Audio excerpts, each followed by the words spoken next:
Hi cuties, my name is Hanako Kozumi and this is the channel Nerdy Nekoma. Everything here is about Haikyuu chat stories and fanfic. Thanks for joining us today. If you like this video, please consider subscribing and leaving a like.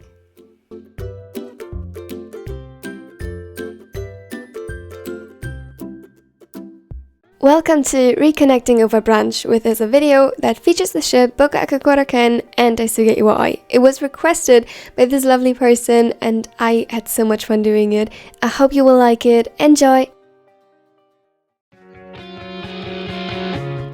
Have you ever had struggles finding good Haikyuu merch or anime merch in general? Because I for sure did. It can be hard. But this shop offers amazing merch. Like, I'm literally obsessed with the Haikyuu merch. They have the cutest hoodies ever. Now, if you want to get 10% off, click the link in the description. They offer me a collaboration, which is literally amazing. And you support my channel this way. So, win-win. Let's go.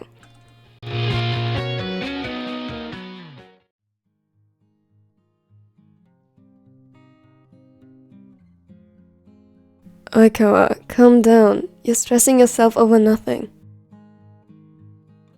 He watched his boyfriend, no, fiancé, in amusement as he worked on hectically setting up various dishes and moving them around pointlessly, always dissatisfied with the result. His head perked up and he threw a half-hearted glare in Iwaizumi's direction. I'm not stressed. The trainer raised an eyebrow, silently gesturing toward the multitude of foods, more than they'd probably be able to eat. Aikawa always went over the top whenever he was stressed or disorganized. You sure? Disbelief reflected in his eyes as he teased the setter. From behind he could hear Daichi's chuckle as he walked past him and snuck his arm around Kawa's waist protectively. Hajime, if he says he isn't stressed, he surely isn't. After all, you wouldn't be lying to us, would you, Toru? Atala's eyes narrowed as he stared down into the gentle brown ones of Daichi. Traitor. The former captain leaned forward to kiss his neck apologetically. Why are you stressed, love? Both him and Iwaizumi looked at him expectantly and Aikawa groaned. This wasn't fair. You're so mean. What did they do this time? A sound of footsteps filled the room as Suga joined them. A couple of books in hand he meant to start back into their living room shelf. His eyes were filled with poorly hidden curiosity as he saw the constellation in the room. Then they wandered to the food on the table. They're teaming up on me. Oh no, how dare they? He put the books aside and swiftly walked over to cling to Aikawa's other arm. What are we teaming up on him for? His voice was cheerful as he addressed Iwa and Daichi, and he grinned as he saw Aikawa's expression. I can trust no one in this house. He sighed in defeat. We're trying to figure out what has Toru so stressed that he'd prepare an entire banquet. I'm not stressed. This time all three of them looked at the setter skeptically. I'm not stressed, okay? Just nervous, I guess. Why? Suga gave him his best puppy eyes and Aikawa knew he stood no chance against that. Well, I know that our engagement was kinda public, but I'm not sure they know yet. You were nervous about telling someone about our engagement after literally announcing it to the whole world?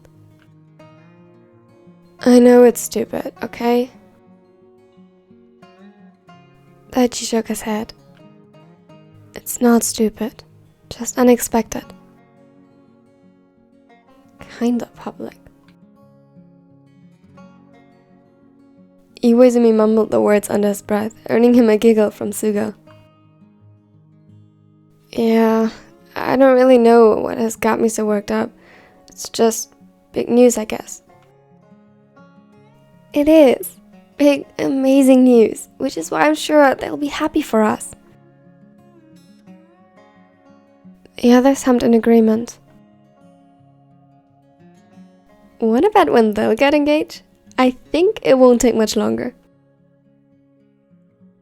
He let go of Aikawa's arm, stealing bits of fruits from the table and grinning as they said a huffed in protest. Daichi placed a conciliatory kiss on his neck again before thinking about it, though it was Iwa who answered first. For sure. Bokuto's so impatient, I'm surprised they aren't married yet. Well, time-wise, they got together not so long after we did, so it's been quite a while. Not to forget that they were friends much longer before that. I mean, not that we weren't, but we still started out pretty differently. They have this unshakable trust. It's almost awe-inspiring. Awe-inspiring? Are you teaching literature again? Suga threw a grape at him for the comment and pouted as Iwa caught it in his mouth. Not fair. The much more interesting question is not when, but who. He turned around toward the taller again, thinking it over. My bet is still on Bokuto. I can just see him getting the idea and dropping the question in the middle of a grocery store or something alike. Alright, let's bet. I bet it's gonna be Akashi. He might look calm, but he can predict his partner's moves with the utmost precision.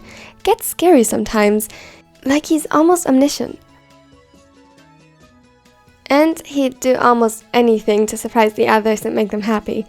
I bet he'd even prepare a heartful soliloquy. So you have been teaching literature again. I thought this was an elementary class.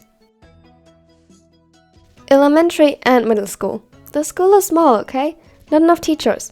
Besides, soliloquy is a beautiful word for all ages and very useful. Iwaizumi chuckled and reached for his hand. Of course, Pop. Well, in that case, my money would be on Kuro. I think he has a very similar understanding to Akashi and the same ambition as Bokuto to be the one to propose. On that note, what is at stake? What does the winner get? The winner decides on our next date. No questions asked. Deal. Well, since you all bet on the other three, I'll go with Kemma. Not the most likely choice in my opinion, but who knows? I have nothing against one of you three thinking of a date for once. What's that supposed to mean? They started to bicker and Suga sighed, stealing more fruit since Aikawa was luckily distracted now. This wasn't exactly a new topic between them, but also not a serious one, otherwise Tora would have addressed it differently. He just loved to tease them equally as much as he loved to come up with elaborate date ideas for them or capture one of them in his arms to watch a movie together. It didn't take a genius to know that his primary love language were words of affirmation and quality time. He needed both in almost excessive amounts, but his partners were always happy to provide.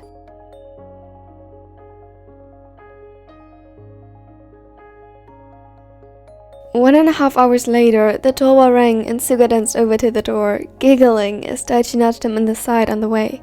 He was greeted by Kuro, grinning widely, his hand clasped around Akashi's, a mild smile playing on his lips. Behind them, Bokuto waved excitedly, an arm slung around Kemma who tapped on his phone. Hi, ready for chaos? Always. Come in, come in. He waved them inside. They followed along, or in Kemma's case, were dragged. He threw a couple of nervous glances at the others, moving closer to Bokuto again. How are the exams coming along? Oh, well, let's just say some of the answers are creative. That bad? You have no idea. If it weren't for the majority doing fine, I think I'm a bad teacher. Suga laughed, and Akashi's smile widened ever so slightly. Kuro's heart warmed as he saw it. Everything that could make the quiet man smile was a blessing. His eyes wandered until they found the mountain of food Aiko had prepared, and he frowned slightly. A half-teasing, half-genuine glint reflected in his eyes.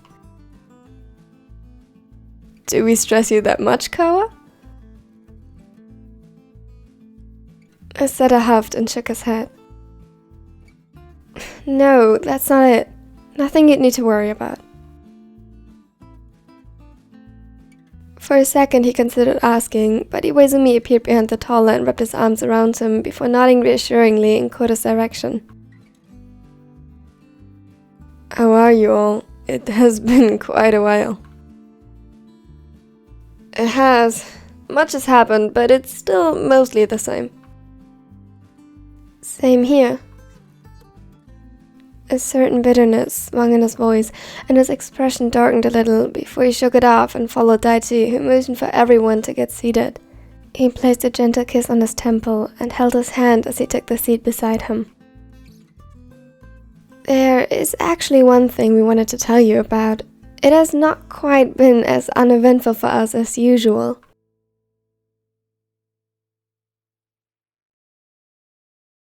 He looked at his boyfriends expectantly, but none said a word as they waited for him to continue. A smirk spread on Iwaizumi's face as he saw the blush spreading on Daichi's face when the officer found himself alone, confronted with their guest's curiosity. Oh? Are we keeping secrets? Now you gotta tell us. Oh no. Toru made sure that it's all but a secret. Now it was the setter's turn to blush, and he reached blindly for some rice to keep his hand occupied. Well, if you won't tell us soon, Bo will explode from curiosity and I'd be forced to avenge the murder of my boyfriend. Hey! Daichi would have to arrest you. Exactly, so come on, spill the tea before someone lands in prison.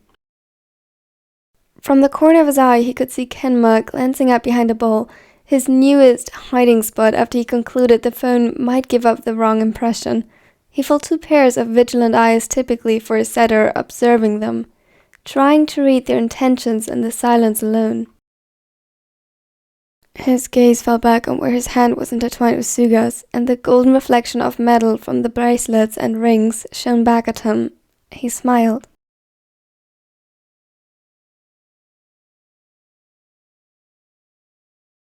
Well, these three aren't my boyfriends anymore. They are my fiancés. The gasp echoing through the room first was surprisingly Suga's. He looked at him with a pout and feigned offense. The pause was on purpose. Just for dramatic effect. He huffed. I would have never paused otherwise. I love you, and as you see... He raised their intertwined hands to his face. I'm not afraid to tell the whole world. They were broken out of their little bubble by the others. Congratulations, I'm happy for you. Kenma nodded along. Neither he nor Akashi seemed especially surprised, which on the other hand didn't surprise Daichi at all. Their boyfriends, however, were a whole different story. It was almost comical. Soon they found themselves caught up in congratulations, and if it hadn't been this early, Iwa was sure Kuro would have brought out the sake. This way, the promise to celebrate another time was thrown into the room, and Kuro grinned at Bokuto, probably telepathically discussing a plan he'd rather not know about.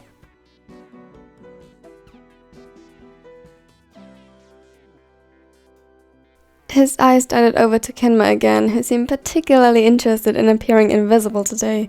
He leaned a little over to Bokuto to ask, Is he okay? The ace turned around to the smaller and smiled brightly. He could see Kenma sinking into the chair further, but giving something that must have been a small nod because Bokuto turned around abruptly again and proclaimed proudly, "Actually, they go by they them today. They wanted to try it out." It caught him a bit off guard and he blinked perplexedly. The others too stepped in their conversations and looked at the gamer briefly, who had almost disappeared into their hoodie in an attempt to hide away. Sure, cool. He wasn't sure what else to say, and perhaps that was already enough. He could hear the others picking up their conversations again, so he moved on to question Bokuto about their upcoming season, another topic he could talk about with all his pride and enthusiasm. "So, Kenma, have you tried any other neo-pronouns yet?" They shook their head. "I'm not even really sure yet." "Well, that's why you try them, right? And you can always change your pronouns. It's not like you need to decide." I remember when I took over my class, everyone wore bracelets according to the pronouns they preferred, for fun and to get to know each other. Just a game for the first week. When one of my students came to me a couple of months later and said that he was gender fluid, I gave her one of every color so that they could decide and communicate which pronouns they wanted for the day without having to tell everyone every time. The other kids understood fairly quickly. Kenma listened carefully and nodded along, a small smile playing on their lips. They chatted, and thanks to Bokuto, were actually able to finish all the food by the end of it.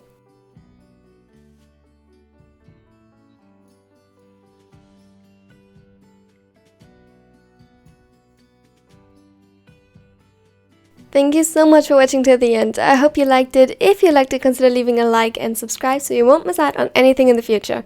Also, thank you so much to everyone who stuck around during this very long pause. I'm almost finished with finals now. Oh my god, yes! Yes. Fia, I hope you liked this video. I hope I made the request into something you could enjoy. And yeah, what do you think about NB Kenma? I personally love it so much. And at this point, I hope you have a wonderful day. Check out my other social media and click here for more content about these ships. Step 1, wake up early, gonna rise with the sun. Step 2, get some good, some food in you. Step 3, think real hard about what you wanna be. Step 4, everybody just do your thing. Wake up, today's gonna be a good day. Wake up, today's gonna be a good day.